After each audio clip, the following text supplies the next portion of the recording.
आप हर दिन इस तरह से जी रहे हैं जैसे आप हमेशा के लिए हैं। मूलभूत जागरूकता ये है कि ये नश्वर है। अगर आप उस एक चीज को स्वीकार कर लें तो कोई असुरक्षा नहीं होगी, क्योंकि इस जीवन में पाने के लिए या खोने के लिए कुछ नहीं है। आप खाली हाथ आए थे। जो कुछ भी हो रहा है आप मुनाफे में ही हैं, है ना?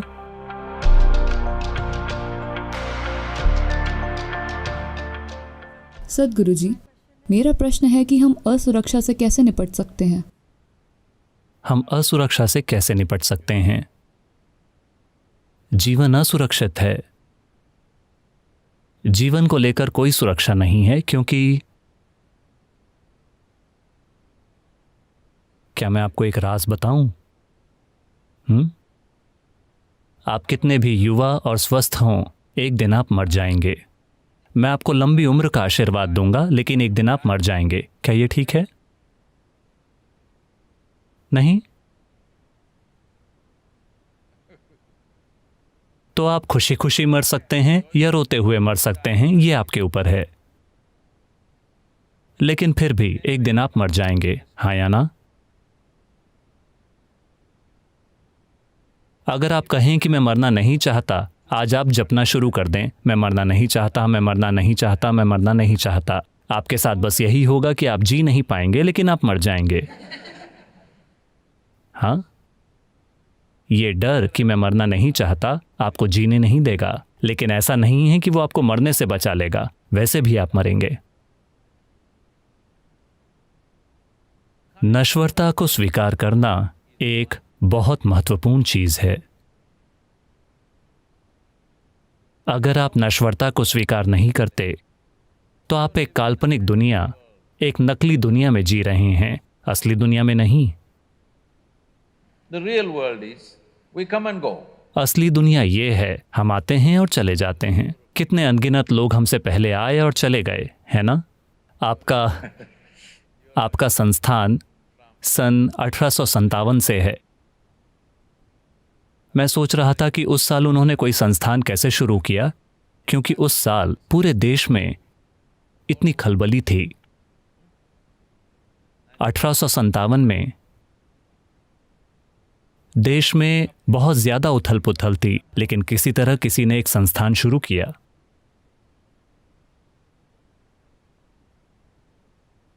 जिस मिट्टी पर आप चल रहे हैं, हम नहीं जानते कि कितने लोग दफन हैं इसमें, हाँ या ना?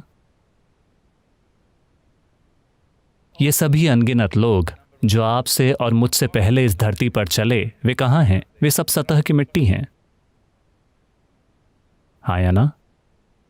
ये भी एक दिन सतह की मिट्टी बन जाएगा, जब तक कि आपके दोस्त आपको बहुत गहराई में ना दफनाना चाहें, इस डर से कि आप फिर से जिंदा ना हो जाएं। ऐसे कुछ उदाहरण रहे हैं। ऐसा हुआ, टेक्सास में एक बुजुर्ग दंपत्ति थे, 75 साल से ज्यादा उम्र के। उनका सपना था पवित्र भूमि यानी यरूशलेम जाने का, लेकिन बिजनेस और फिर बच्चों के कारण बच्चे बड़े हो रहे थे, यूनिवर्सिटी जा रहे थे और उनकी शादियां और वगैरह वगैरह, वो कभी नहीं जा पाए। जब वो 75 साल से ज्यादा के हो गए तो उन्होंने यरूशलेम की यात्रा का मन बनाया। यरूशलेम ऐसी जगह है जहां हर पत्थर से इतिहास गूंजता है। तो वो उस रास्ते पर चले जहां कहा जाता है कि ईसा मसीह चले थे। वो उस जगह गए जहां वो शायद पानी पर चले थे, और ऐसी कई चीजें।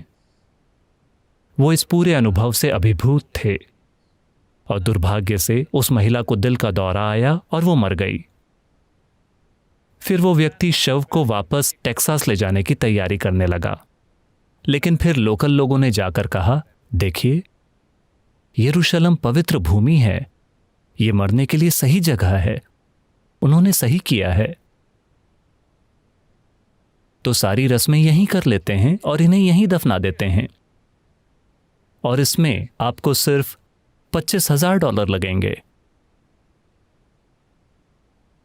क्योंकि अगर आप इन्हें वापस टेक्सास ले जाते हैं तो सिर्फ ट्रांसपोर्टेशन में $18,000 लगेंगे, और लोकल चार्जेस, अमेरिका में कब्रिस्तान का शुल्क भी बहुत ज़्यादा है, ये सब मिलाकर आपको इससे कहीं ज्यादा खर्च करना पड़ेगा। और सबसे बढ़कर उन्होंने पवित्र भूमि में मरना चुना है, उन्हें यहीं दफनाया जाना चाहिए। चलिए ऐसा करते हैं।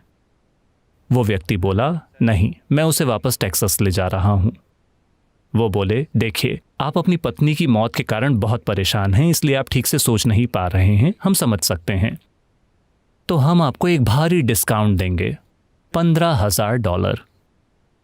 वहां खूब मोल भाव होता है। चलिए करते हैं। उस व्यक्ति ने इस बारे में सोचा और बोला, नहीं, मैं उसे वापस टेक्सास ले जाऊंगा।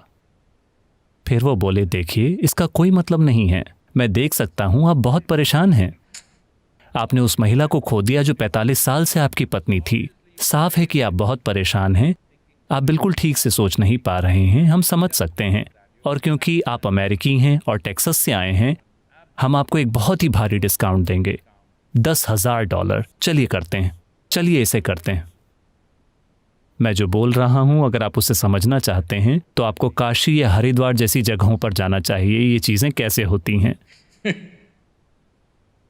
फिर उस आदमी ने सोचा और फिर बोला, नहीं, मैं उसे वापस टेक्सास ले जा रहा हूं। अब उन्होंने अपने हाथ खड़े कर दिए और कहा, क्यों, आपकी क्या समस्या है? $10,000, चलिए करते हैं। फिर उन्होंने कहा, देखिए, टेक्सास में मुर्दे मुर्दा ही रहते हैं।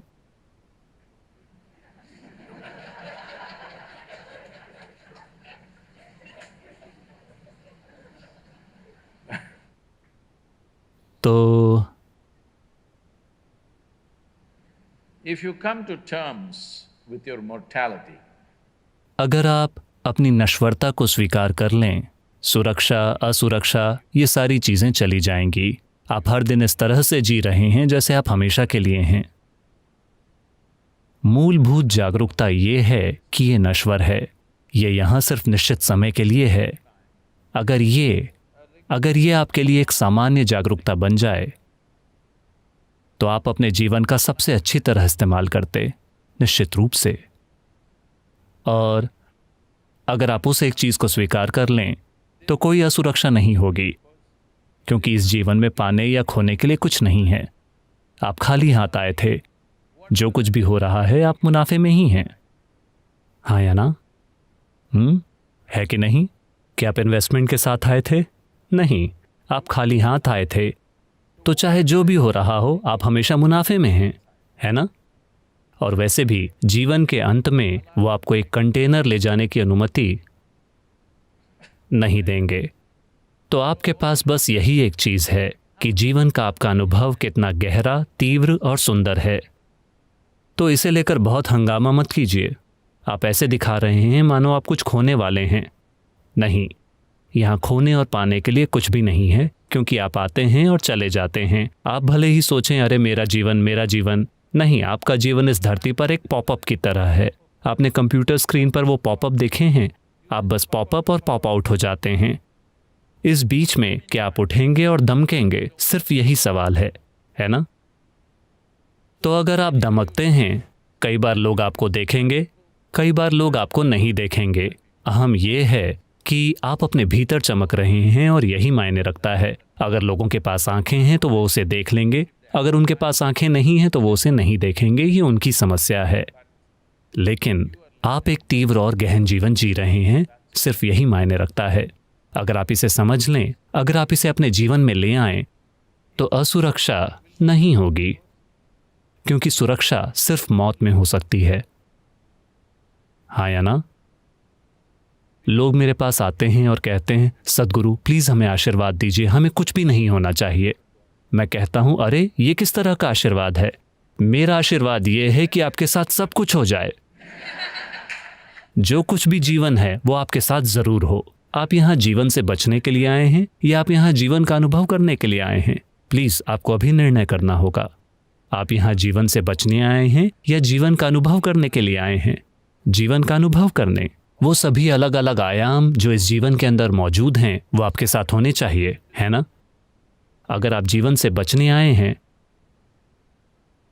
तो यहीं पास में समुद्र है, आप समुद्र में कूद सकते हैं। देखिए, अगर आप जीवन से बचना चाहते हैं तो आपको मर जाना चाहिए, ये चीजें करने का ज्यादा असरदार तरीका है ना? आप जिंदा हैं और जीवन से बचने की कोशिश कर रहे हैं, ये दयनीय हो जाएगा। आप असुरक्षित महसूस करने पर ऐसा ही करेंगे, आप जीवन से बचने की कोशिश करेंगे। जब आप जिंदा होते हैं और जीवन से बचने की कोशिश करते हैं तो इससे बहुत तकलीफ होगी। जब आप जीवित हैं तो आप जिएं, जब आप मरते हैं तो मर जाएं। मरने के बाद जीने की कोशिश मत कीजिए।